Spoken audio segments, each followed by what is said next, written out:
Big data processing is all about processing data in parallel to achieve high throughput in less time. How does Apache Spark help with this goal?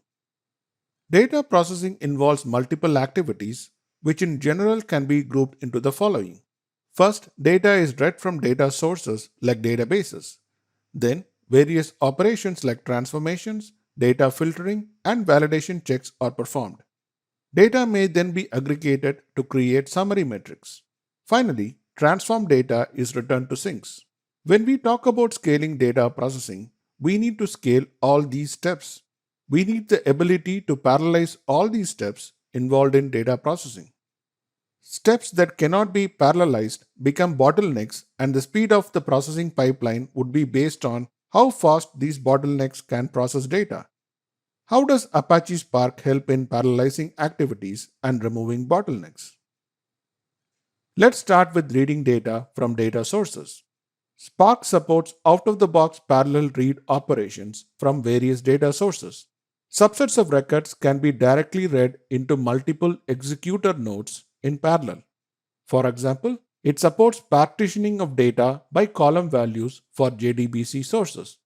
Different executors can read and process different subsets of data partitioned based on column values. Similarly, with a Kafka source, each executor can read from a subset of Kafka partitions.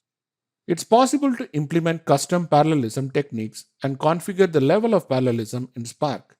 Spark also implements predicate pushdown.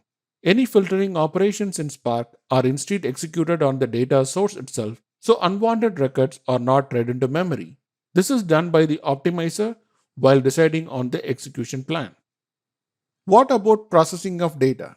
Transformation operations like map and filter are parallelized by Spark. Different executor nodes can process transformations in parallel on subsets of data. In order to enable parallelism and reduce bottlenecks, care should be taken during pipeline design.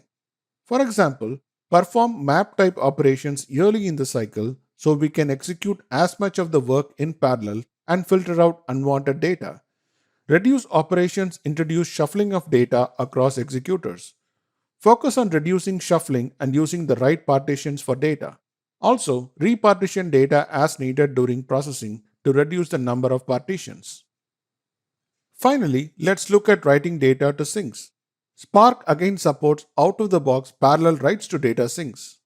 For example, each executor can write to JDBC sinks in parallel, and this parallelism can be configured. Similarly, executors can write to Kafka topics in parallel too. Again, Spark provides custom parallelism options. It also supports batching of writes to minimize network I/O and optimize write operations.